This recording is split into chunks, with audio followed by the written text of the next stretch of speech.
जय जय श्री राधे, जय जय श्री कृष्णा। मित्रों, मैं महेश पाठक सीधाम वृंदावन से आपकी सेवा में ज्योतिष की नई नई जानकारी लेकर के फिर हाजिर हुआ हूँ।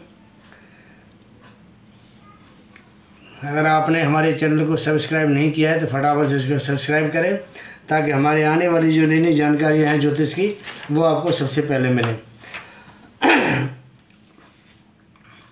भगवान वासुदेव गीता में कहते हैं, वासांस जीर्णानि यथा विहाय नवानि गृहाति नरो पराणि तथा शरीराणि विहाय जीर्णानि नानि संयाति नवानि देहि। शरीरों का वियोग शोक करता हूँ और यह भी उचित नहीं है, क्योंकि जैसे मनुष्य पुराने वस्त्रों को त्याग कर दूसरे नए वस्त्रों को ग्रहण करता है, वैसे ही जीवात्मा पुराने शरीरों को त्याग कर दूसरे नए शरीरों को प्राप्त होती है। नैनम छिदंत शस्त्राणि नैनम दहति पावकः न चैन क्लेदयन्त्यापो न शोषयति मारुतेः।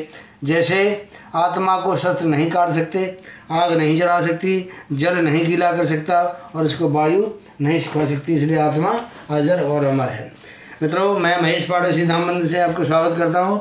जय जय श्री राधे, जय जय श्री कृष्णा। मित्रों, हमारा ये अध्याय चल रहा है कि कुंडली के जो 12 भाव होते हैं, उनमें लग्नेश बैठेगा तो क्या फल करेगा, धनेश बैठेगा तो क्या फल करेगा, तृतीयश बैठेगा उन भावों में तो क्या फल करेगा, चतुर्थेश में सब भावों में बैठेगा तो क्या फल करेगा। आज पंचमेश का वीडियो है ये कि पंचमेश अगर लगन के सारे 12 भावों में बैठेगा तो क्या फल करेगा। तो मैं आपसे गुजारिश करता हूं कि मेरे चैनल को आप सब्सक्राइब जरूर करें। ज्योतिष सेवा वृंदावन ये हमारा चैनल है और आप इसको सब्सक्राइब जरूर करें। तो मित्रों, मैं आपको ये बताने वाला हूं कि पंचमेश अगर लगन में बैठेगा तो क्या फल करेगा। मित्रों, लगन में पंचमेश हो तो लोक में विख्यात होता है, थोड़े पुत्र वाला जातक होता है, शास्त्रों को जानने वाला शास्त्रज्ञ होता है, वेद वेदता होता है, वेदों को पढ़ने वाला होता है और सुकर्म करने वाला होता है, अच्छे कर्म करने वाला होता है, उच्च पद पर आसीन होता है, भाग्यशाली होता है। यदि उच्च का हो तो सरकारी नौकरी और पूर्ण प्रतिनिधित्व करने वाला होता है, विद्या के बल पर उच्च पद प्राप्त करने वाला होता है, संतान के लिए शुभ, पिता के लिए भी शुभ होता है। अगर पंचमेश निर्मल हो तो फल विपरीत होगा। अगर पंचमेश निर्मल हो तो फल विपरीत होगा।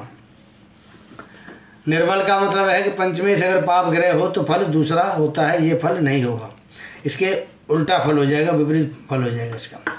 बात करते हैं अगर पंचमेश दूसरे भाव में हो तो क्या करेगा। सुखी पारिवारिक जीवन देगा, राज्य से, शासन से, सरकार से सम्मान पाने वाला होगा, ज्ञानवान होगा, अच्छा पद मिलेगा, प्रतिष्ठा मिलेगी, धन का स्रोत बना रहेगा, विद्या के बल पर जीने वाला होगा। और यदि पाप ग्रह होगा तो जातक निर्धन होगा, संगीत जो कला होती है, संगीता जो कला होती है उसको जानने वाला होगा और कष्ट से भोजन पाने वाला होगा। पाप ग्रह से खराब फल होता है और शुभ ग्रह से सुखी जीवन जीने वाला जातक होता है, अगर पंचमेश द्वितीय भाव में होता है तो। अब बात करते हैं पंचमेश की अगर तृतीय भाव में होगा तो क्या करेगा। जातक भाई बहन संतान के लिए शुभ प्रभाव वाला होता है, मधुरभाषी, लोक में व्यतीत उसके पुत्र योग होकर पिता के परिवार की रक्षा करने वाले होते हैं। जातक विद्या और परिश्रम के समाज में एक अच्छा स्थान बनाता है, जहां उसे सम्मान और आदर की दृष्टि से देखा जाता है। समाज में वो माननीय और पूजनीय होता है। अगर पंचमेश तृतीय भाव में होता है तो यहाँ जातक अपने बल परिश्रम से विद्या अर्जित करता है और विद्या से धन लाभ प्राप्त करता है। आपको बताता हूँ कि अगर पंचमेश हमारा चतुर्थ भाव में होगा तो क्या करेगा।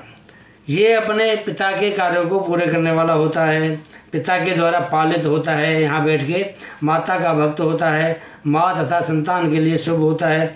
अचल संपत्ति, अचल संपत्ति आप जानते हैं, अचल संपत्ति का मतलब होता है जैसे सोना है, जमीन है, जायदाद है, जो संपत्ति चल नहीं सकती, एक जगह स्थिर है, उसको कहते हैं अचल संपत्ति। अचल संपत्ति वाला होता है और खर्चा खूब कराता है पर कमाई का जरिया भी बनाता रहता है। आरामदायक जीवन जीने वाला जातक होता है अगर पंचमेश चतुर्थ भाव में होता है तो इसको ज़मीन का, जायदाद का सारा सुख मिलता है, माता का सुख मिलता है और खर्चा इसका पूरा होता रहता है, इसको कभी कोई पैसे की दिक्कत नहीं आती है। अगर पंचमेश खुद पंचम भाव में होता है तो क्या करेगा? पंचमेश अगर पंचम भाव में है तो बुद्धिमान बनाएगा, मानी बनाएगा, जिसको सब मान देते हों, और उसको पुत्रवान बनाएगा, इसके पुत्र होंगे। प्रसिद्ध जन जो होते हैं, जो मशहूर आदमी होते हैं समाज में, और उनमें प्रसिद्ध जनों में ये श्रेष्ठ होगा। प्रारंभिक शिक्षा से इसको प्रत्यक्ष योग्यता मिलती है। गणित में इसकी रुचि होती है, गणितज्ञ हो सकता है ये, गणित का टीचर हो सकता है ये, विद्या से लाभ कमाने वाला हो सकता है, पुत्रों द्वारा पूजित होता है, सुखी जीवन जीने वाला ऐसा जातक होता है अगर पंचमेश उसका पंचम भाव में होता है। अब ये काल पुरुष की कुंडली है, इसमें मेष लग्न की कुंडली है, पंचमेश सूर्य बनता है। अगर सूर्य खुद यहाँ बैठा है तो इसको हर तरीके से इस जातक को सपोर्ट करेगा, हर तरीके से जातक को इसको लाभ देगा। अगर ये लग्न में बैठेगा तो यहाँ राजयोग बनाएगा और यहाँ बैठ के उच्च का प्रभाव दिखाएगा। बात करते हैं हम छठे भाव की, कि छठे भाव में अगर पंचमेश होता है तो ये मामा के लिए तो बढ़िया होता है, माँ का भाई मामा के लिए बढ़िया होता है, लेकिन संतान के लिए, संतान पक्ष से बढ़िया नहीं होता है इसके लिए। और बहुत से शत्रु होते हैं इसके, शत्रु वाला होता है और मानहीन होता है, समाज में इसका मान नहीं होता, समाज से तिरस्कृत रहता है, खराब नौकरी वाला होता है और बड़ी मुश्किल से ये नौकरी जो गुजारा करने वाला होता है, नौकरी से बड़ी मुश्किल से ये नौकरी से गुजारा करता है। अगर ये पाप ग्रह हो पंचमेश तो निर्धन होगा, रोगी होगा, कर्जदार होगा और कर्जदारों से ये हमेशा परेशान रहेगा। ऐसा जातक यहाँ बैठ के पंचमेश बढ़िया प्रभाव नहीं करता है। बात करते हैं सप्तम भाव की, कि पंचमेश अगर सप्तम भाव में होगा तो क्या करेगा?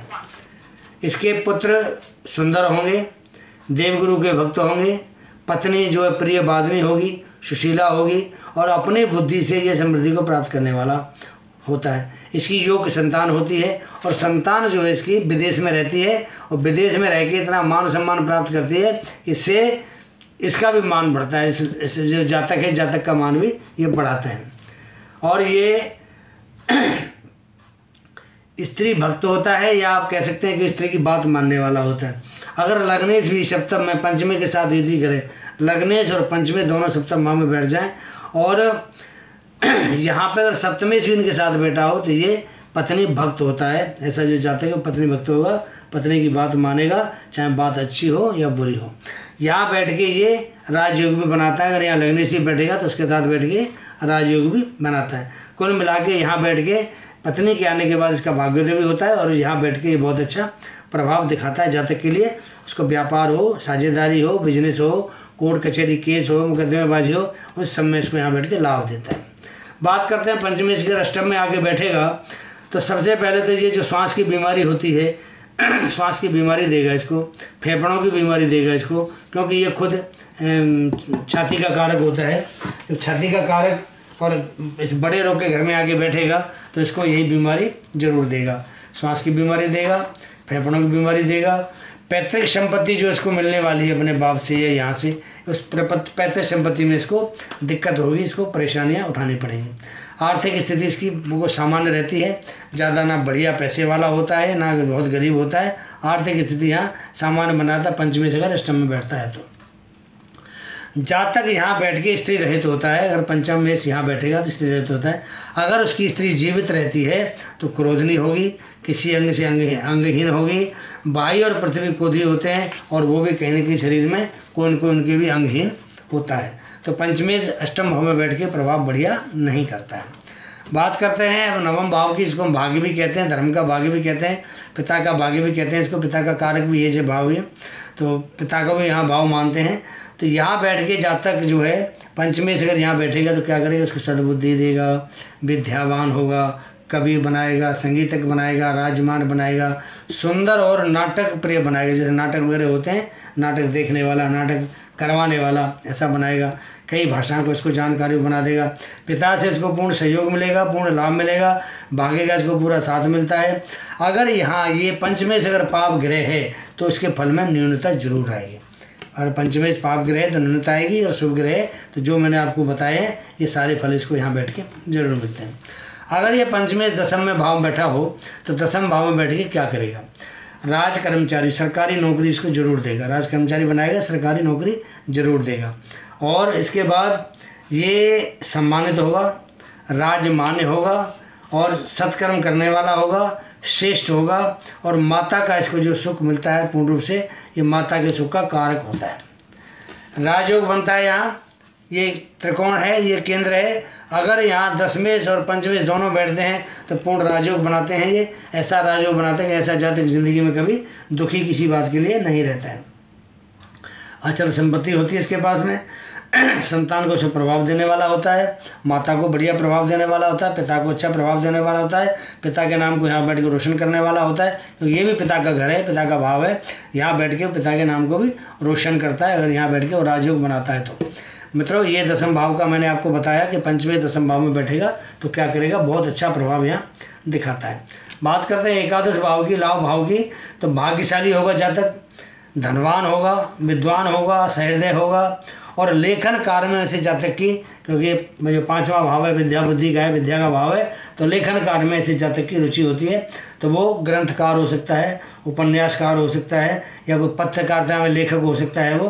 तो ऐसा जो जातक है वो लेखक, उसमें लेखक की जो एक लाइन होती है, लेखक की जो एक कर्म होता है लेखक का, वो कर्म में ऐसा जातक प्रेरणा स्रोत भी हो सकता है और उसमें माहिर भी हो सकता है।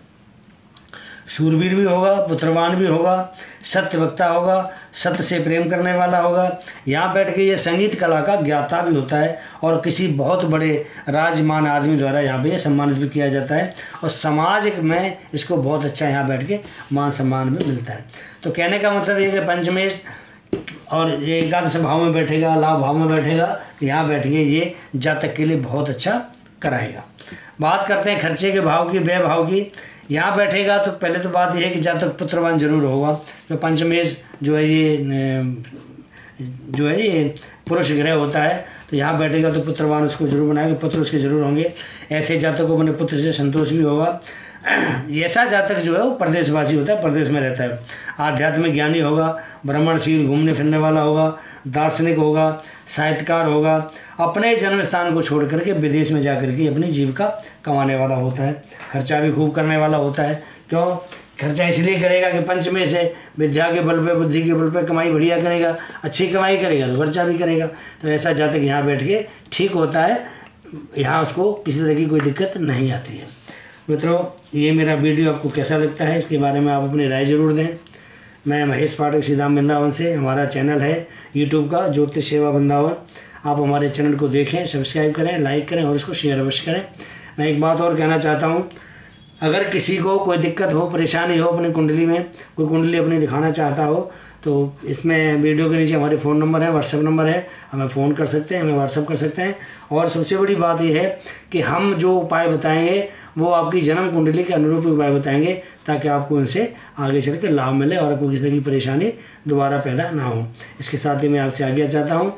जय जय श्री राधे, जय जय श्री कृष्णा। मेरा जो अगला वीडियो है वो आने वाला है कि षष्ठेश। मैंने पंचमेश का आपको वीडियो बता दिया, अब मैं बता रहा हूँ कि आपको षष्ठेश है, छठे भाव का मालिक है। वो छठे भाव का मालिक कुंडली के पहला, दूसरा, तीसरा, चौथा, पांचवा, छठवां, सातवां, आठवां, नवम, दसम, एकादश भाव में बैठेगा छठे भाव का मालिक। तो वो इस लग्न इसके लिए क्या करेगा, अगला वीडियो मेरा षष्ठेश का है। ये पंचमेश का था, अगला वीडियो मेरा षष्ठेश का आपके सामने जल्दी ही यूट्यूब पे अपलोड हो जाएगा। तब तक के लिए आप मुझे आज्ञा दीजिए। नमस्कार, जय जय श्री राधे, जय जय श्री कृष्णा।